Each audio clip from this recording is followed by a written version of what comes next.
panel, or DBPP, maybe DBPPC for the chat. I am joined by Jesse Graff and Trevor Anderson, my co-host for this show. The format is going to be pretty simple. We talk about stuff we like and we have covered this week on Deadbeats panel. And other than that, that's about it. This is going to be the first episode. Consider it kind of a shakedown cruise. After this, though, we're going to start having featured guests. We're going to have a couple of people from various gaming industry, or the various industries like gaming and movies and TV. We also have the occasional random viewer guest. So if you are interested in appearing, go to the contact form and drop us a line. We are right now still dealing with the fallout, the good fallout from the crowdfunding campaign. Thank you, everyone that made that possible. We passed our goal with some room to spare. And otherwise, though, we hope you like the show. We're going to get right into it. So the first big story this week, it seems like the only really big story for the weekend. Did you guys both see the image of the Joker from the Suicide Squad? Yeah, I definitely saw it. Yeah, it's kind of hard. It's kind of hard not to see it. It's been on every social media form. So this is Jared Leto in full costume for the upcoming Suicide Squad. Presumably, it will also be the same outfit and the same costume for the whatever other DC movies he's in. I'm guessing he'll probably have an appearance in Justice League. There's going to eventually be a new Batfleck Batman movie, which will probably have him in it as well. Just guessing. So what do you guys think? Jesse, what do you think? Well, I'm a giant Batman fan. Batman is like my number one comic thing that I get into. And honestly, I'm just really excited to see something new. I don't like to pass judgment just based off of one image. Leto's a really good actor, so I'm excited to just see an entirely new take on the character. So I actually think it's a good thing. Trevor, what do you think? I can go both ways. When I first see it, I'm like, wonder if it's like a guy from Godsmack or some band I haven't seen before. Just kind of gives the Joker more of a prison heavy metal rocker dude look. But I'm with you, Jesse. I'm excited to see a new Joker and a new Batman. So I'll give it a chance. But I don't know. Looks kind of cheap. I know I've heard from some like non-comic book people, friends saying that like this new kind of more modern take is definitely something no one's seen before, and so a lot of non-comic fans I've heard are really excited, and they're like, well, I didn't really care about Suicide Squad, but this looks cool, so I'm kind of interested now. Yeah, sir. Yeah, I mean, I just keep thinking, and everybody, you've heard the reactions. Everybody keeps bringing up the Heath Ledger reaction when it was first announced, and people crapped all over that image or that idea. Even before the image was out, everyone's like, "Man, this movie's stupid, worst casting ever." And you know, he went on to win an Oscar. So yeah, hard act to follow. I just keep wondering. I have like a weird time imagining the Joker sitting in a tattoo chair, though. It's like, yeah, just go ahead. Ha ha ha ha ha ha ha ha ha ha ha all over the arm. I'll just sit here. The one thing that kind of about the image that I think is stupidish is damaged on his forehead. Like I just I don't know what to make of that. But other than that, I like the idea of the metal teeth because you know Batman has probably kicked his face in like a dozen times at this point. So. I don't know. I'm willing to give it a try, but I kind of. What did you guys think of Man of Steel? I'm one of the few people that actually liked Man of Steel. I don't know if I'm the best judge though, because Superman's not like my number one guy. Again, I'm a big Batman fan, but the choice at the end to have him kill Zod, I know was a lot of people had a problem with that. Spoilers, sorry, spoilers for a 3-year-old movie. I'll throw a tag on. Watch it now. Thanks, guys. Yeah. I'll throw a tag on the post. Spoiler to stuff that happened 3 years ago. Exactly. If you continue living in the bunker, you'll be fine. I literally haven't watched it. I had no desire to watch Superman. Really? Did you not like Superman, or did the movie not look good? I just didn't like the movie. I just not a huge Superman fan either, so I just never got around to it. And now I know the ending, so I'm good. Yeah. Yeah. Sorry about that. But at the same time, surprise, Superman wins. Ooh. Yeah, Okay. imagine that. I have a big problem with Zack Snyder, and I try not to, but like his stuff just looks kind of cold and sterile a little bit. And there was that big thing this weekend, if you saw it, about these Color Lab guys went and did a new saturation for the Man of Steel and added back colors that were taken away from the original print. And that was kind of a gimmick. It was just kind of them showing off that they could do this color correction thing. But it just kind of did show that Snyder has this really cold look on films.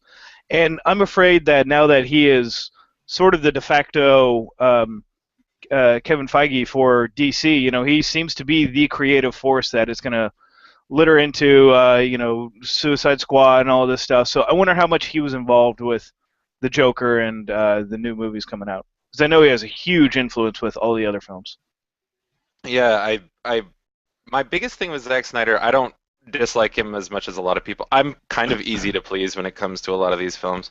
But the one thing I can say for Snyder for certain is that he kind of his movies kind of lack a soul that a lot of other ones do. It's kind of a hell of a condemnation, but everyone's like, it's a little bit soulless, but otherwise it was really cool.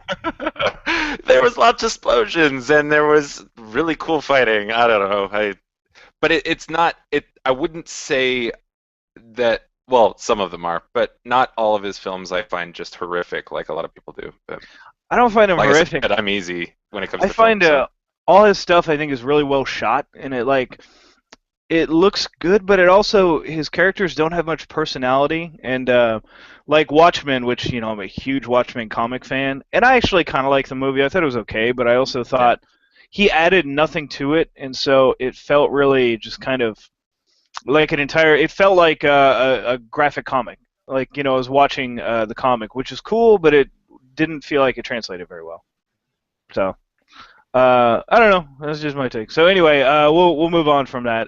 We'll probably. I mean, Suicide Squad doesn't come out for a year and a half at least. I forget the exact date. I think it's late 2016.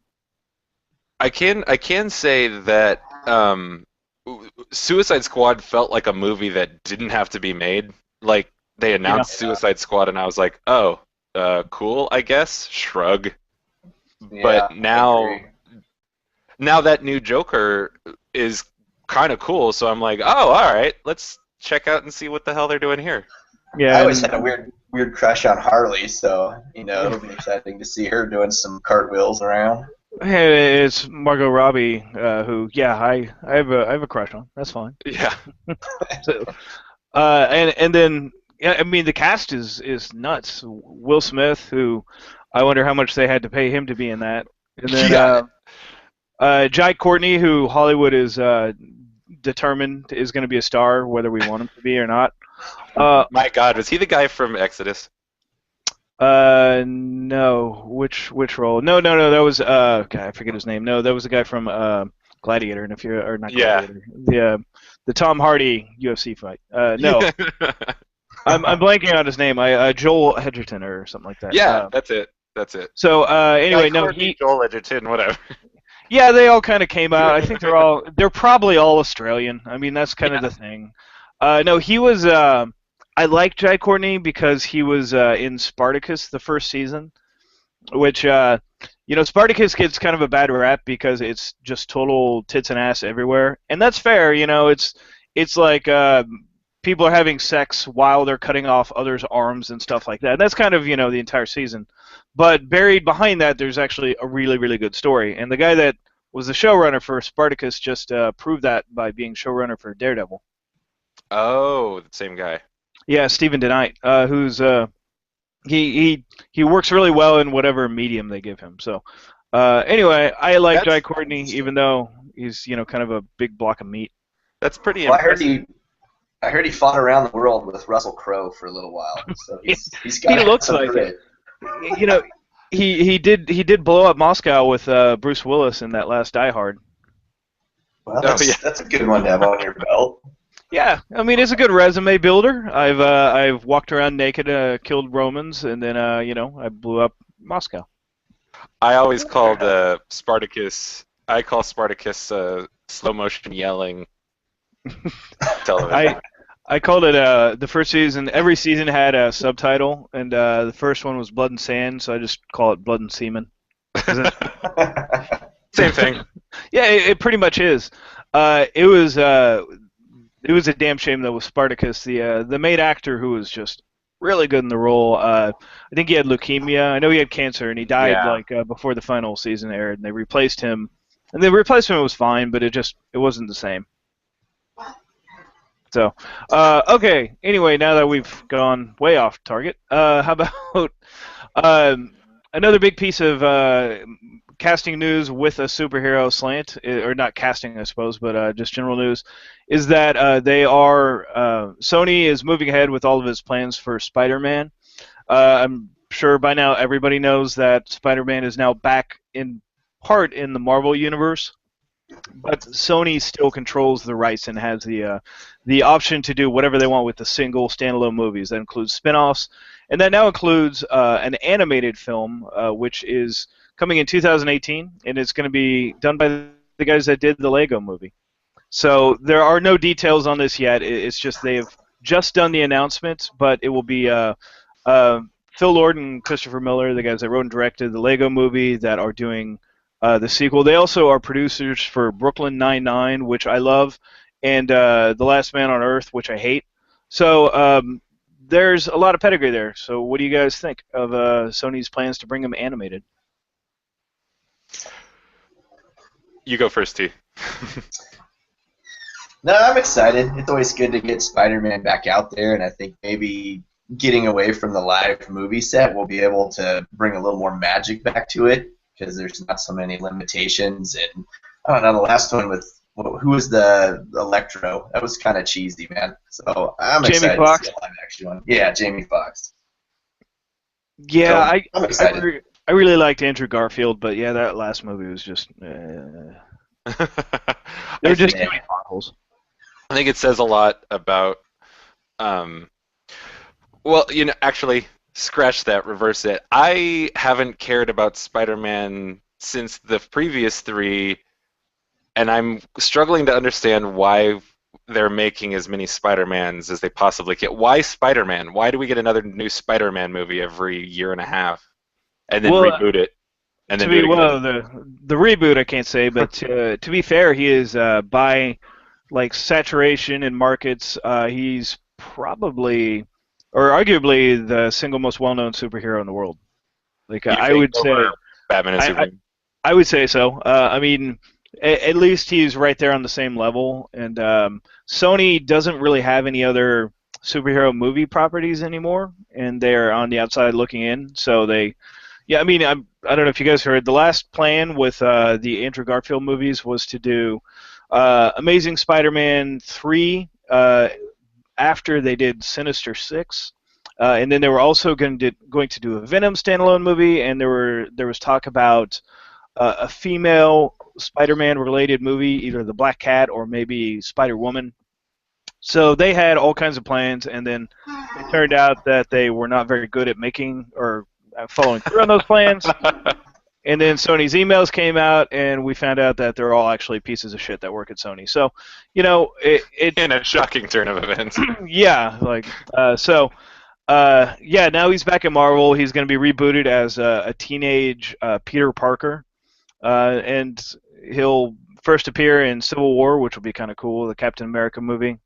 And then Yeah, after didn't that, they order they ordered reshoots? The movie was already in the can, and as soon as they got Spider-Man, they ordered some reshooting for Age of Ultron.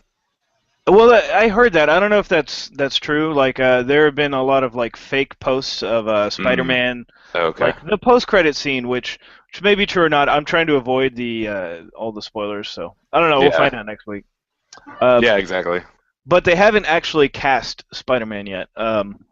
That doesn't mean anything for Age of Ultron. He could just be swinging by or something. Everyone, would Yeah, it could. lose their goddamn mind, and it would, people would throw money at the screen. But I mean, if as much as they did with as many effects as they did with Guardians, it would not be hard to CG in a Spider-Man swinging through.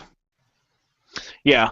I don't know. I don't know if Avengers needs it. Like, I would think they would put more of an emphasis on like hyping up Ant-Man, which probably needs the help more than Uh, Spider-Man. yeah, No, I mean, I didn't even know the Ant-Man trailer was out until you sent me the link to it. yeah, So, and I don't know. It's a decent trailer, but it's still kind of like, yay, Ant-Man. So I don't know. I would rather see like a post-credit scene on Avengers where Iron Man meets Michael Douglas, who's Hank Pym, the original Ant-Man. That would be cooler to me than seeing Spider-Man because I'm already gonna throw as a wads of cash at Sony and Marvel. I don't need the hype anymore. you don't need the new Spider-Man to get hyped up. Yeah, I'm already at level 10. You're not helping yourself anymore. So yeah. By the way, I just read this morning Avengers, which hasn't even opened globally and not in the U.S., has already cleared $200 million. Are you freaking kidding me? It's already made its money back, and it's only open in like a couple of select markets overseas. I think it's open in China. I'm not sure, but It's open yeah. in Korea. I know that. Wow. So yeah, $200 million, and it's not even open in its target audience. That's freaking insane. I mean, we all kind of figured it was going to break every record ever, right? We were just ready for that.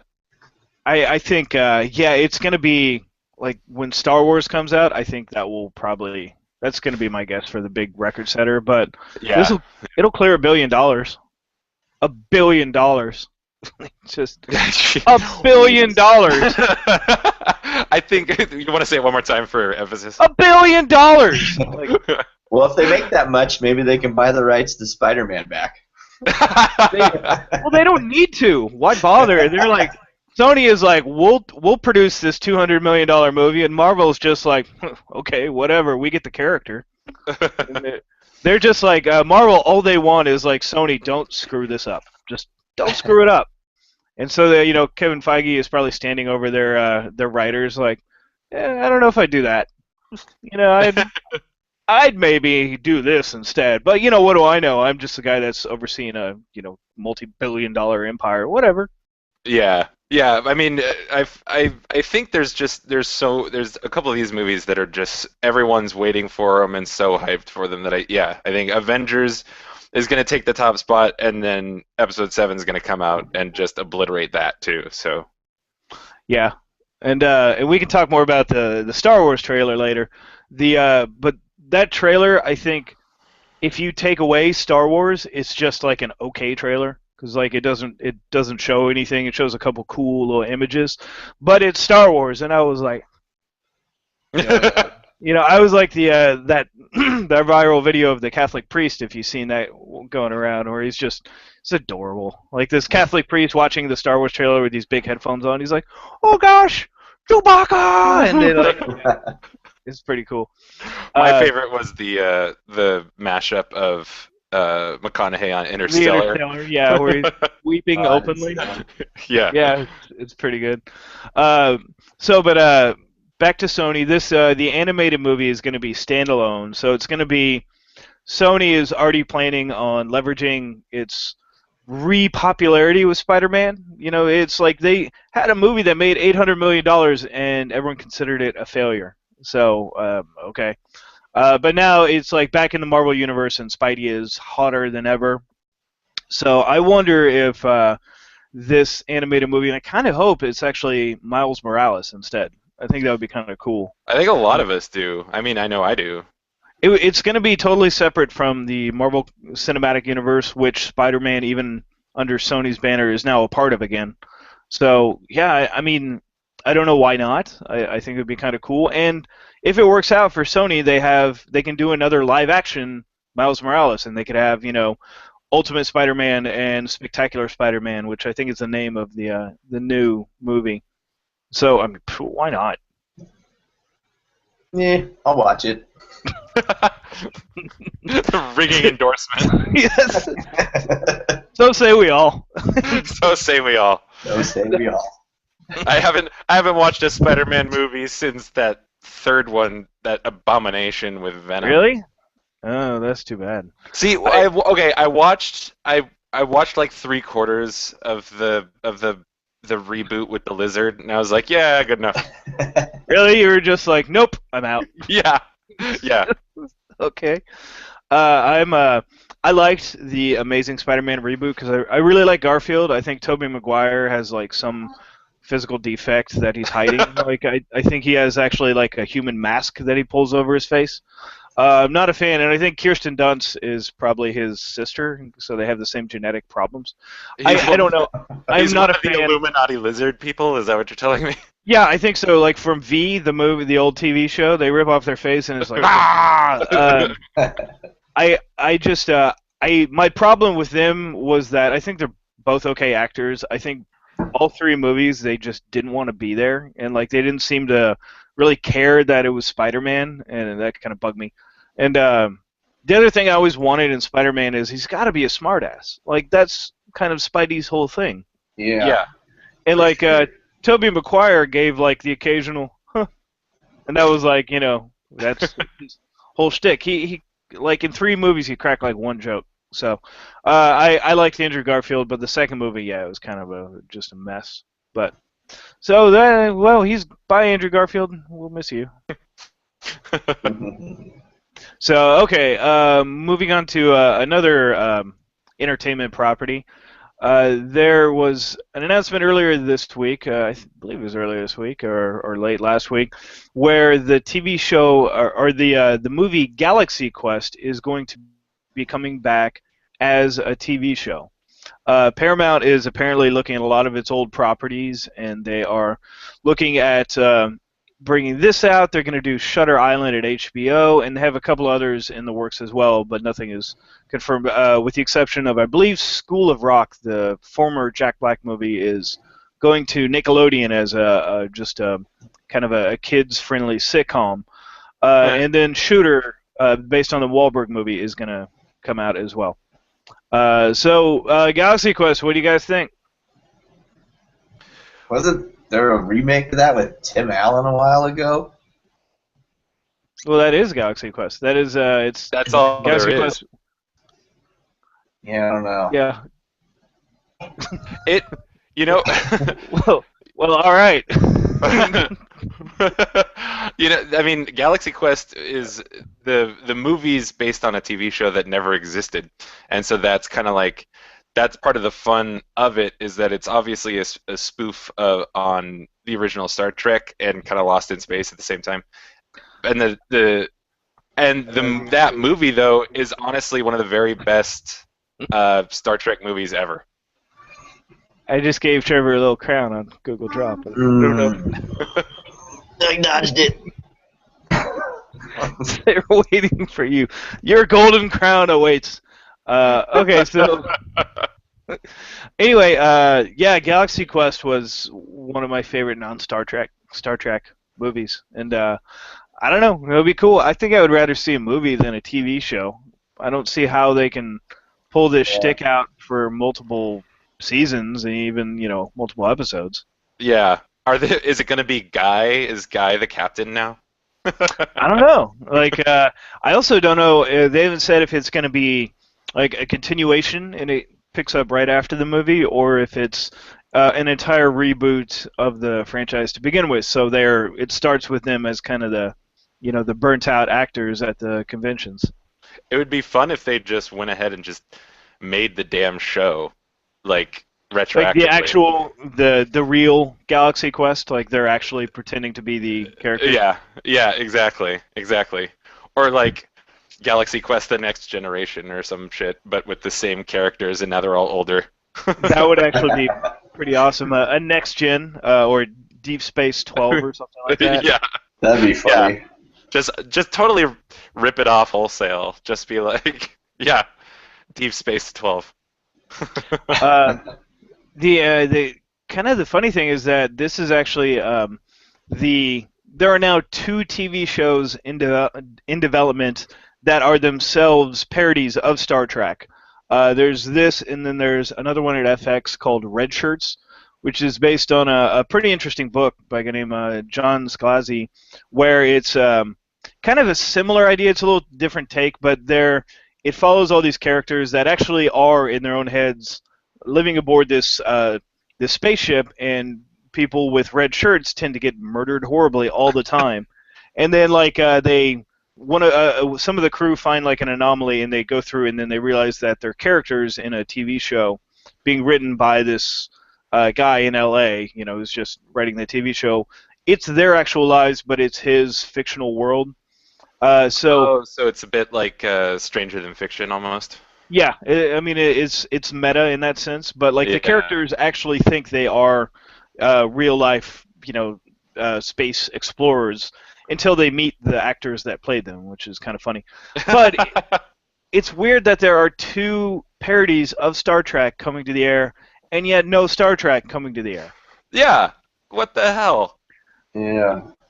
And I think I don't get that, because I guess they're worried that they're going to, hurt the movie franchise, which I think is stupid, because Star Trek fans, which Trekker now, I guess, is the proper term. And anyone who gets hung up on that sort of thing needs a swift kick. That's my opinion. Fair enough, but I've watched every episode of Star Trek. I've seen all the movies. Rewatching Deep Space Nine right now for like the ninth time or something like that.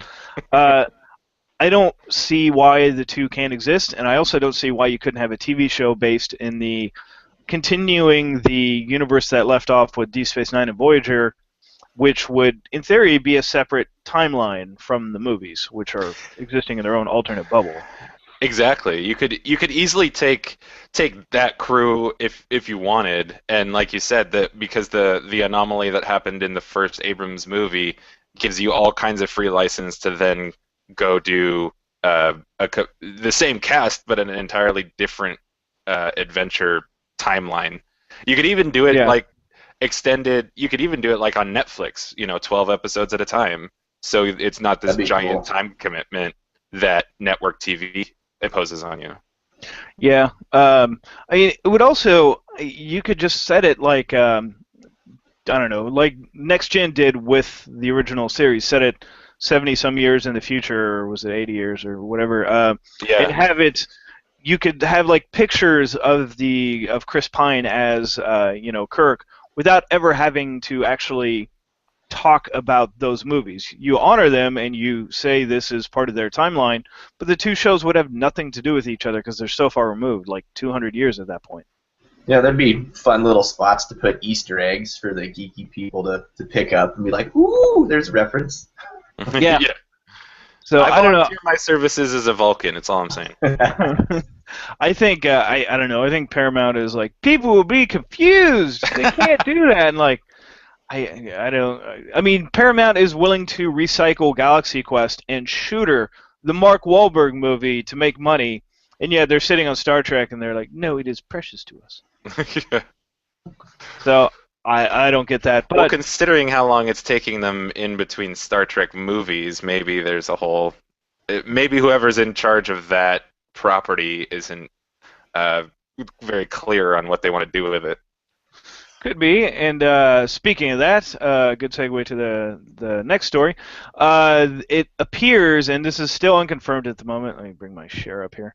The third Star Trek movie, or the 13th, depending on how you look at it, has an official title. Or I guess it's not official, but the working title is supposedly Star Trek Beyond. This is working from a script by Simon Pegg, who's talked quite a bit about it.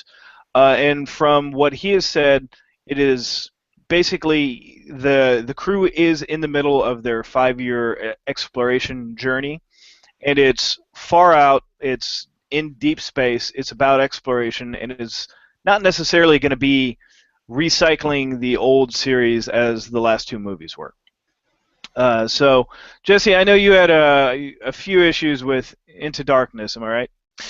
Well, again, it was one of those where I'm a lot easier to please than a lot of folks. But yeah, I felt like it was an okay movie.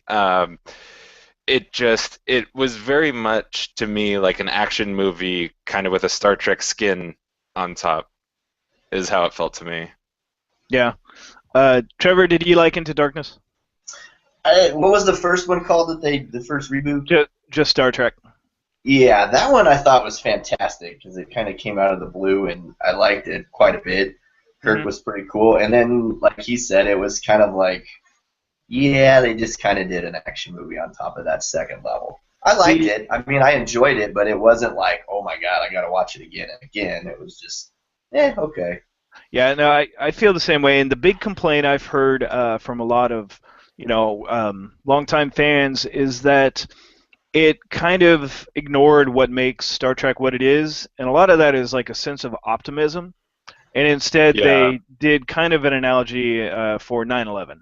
It was the same type of idea with a big attack happens and it creates like a warlike undercurrent.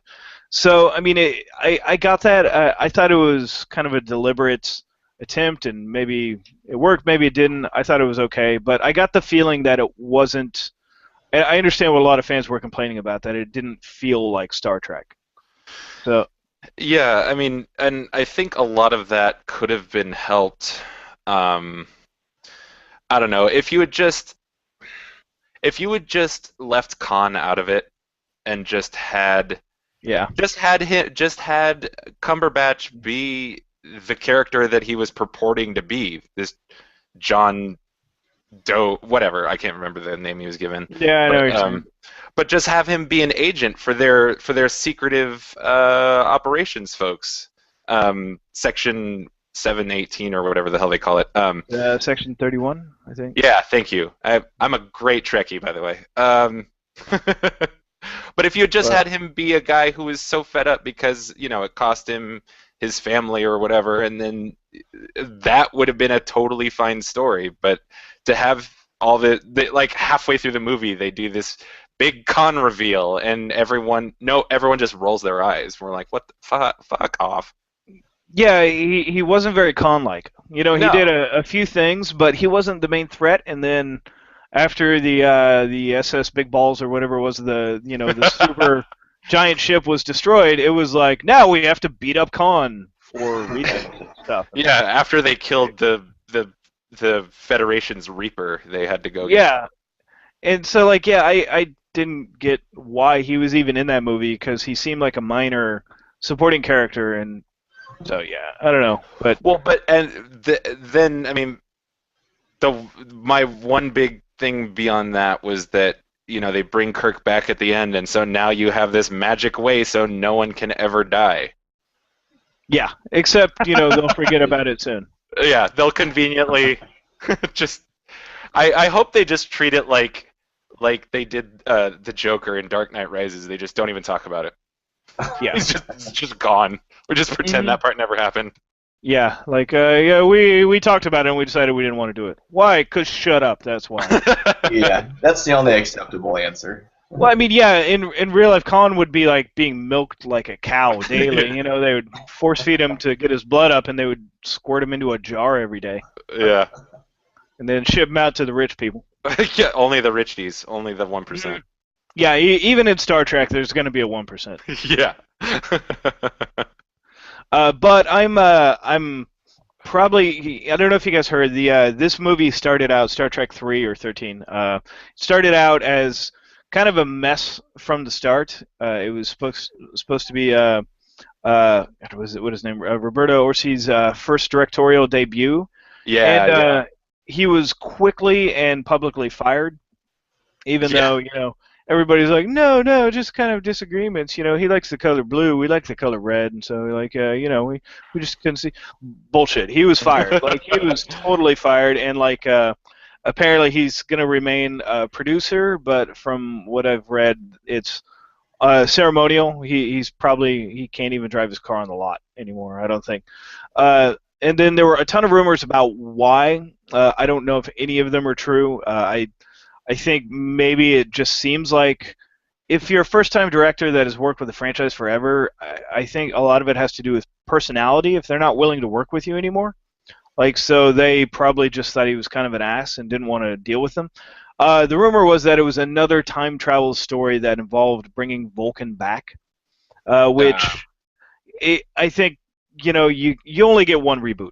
You get one mulligan when it comes to Star Trek, and you've used it for the entire series, and that's great. But yeah, like now if they did that, they would have an excuse to time travel back and fix everything, and they would have blood that could save everybody's lives. Be kind of boring. Womp womp. So yeah, I was worried about this because they are pushing for 2016 release because it coincides with 50th anniversary of Star Trek. So it seemed like they were kind of rushing it. They didn't have a script yet because Orsi was working on that as well. They didn't have a director, but now they have Justin Lin, who I really liked his work on the Fast and Furious movies. Yeah. And Simon Pegg is writing it, and you're not going to find someone who will treat the property with more love and respect than he will. Yeah. That's the most exciting part, is that Peg's on board for me. Yeah, I agree. Once I heard he was on board, I started feeling a little better. And now, on top of that, Idris Elba is apparently the main bad guy. And That's a good fucking choice. I'll watch anything Idris Elba's in. I just recently rewatched The Wire, and his performance is incredible. Even though it's The Wire is like 5 years old now, 6 years old. I don't want to say any spoilers about it because if you haven't seen it, I haven't finished it yet. You've already got me once today. You won't get me twice. Yeah, I won't say anything other than you're bad people and you should go watch it. You should feel bad. But which character is he? He is Stringer Bell. He's one of the main. Okay. He's like the drug dealer that goes to law school and stuff like that. So, no, I'm on season 3, so I definitely know who String is. Yeah, he's Stringer Bell. And then he did a BBC show called Luther, which is pretty interesting. It's a cop drama, so it's a cop drama, but it's really good. And it's funny. I love Idris Elba, and I haven't seen either of those shows. Luther is on Netflix. You should watch it, but you should watch The Wire first. Yeah. I have every plan to, but Kyla watched it once already, when it came out, and she's like, "You're gonna have to be on your own with that one." She can't go through it again. It's really good. It's not exactly uplifting. Yeah. So. Which is why I can sometimes be that way, especially with TV shows that take a long-term time commitment. It's why I never got into Breaking Bad like a lot of people did, just because it was so depressing to me.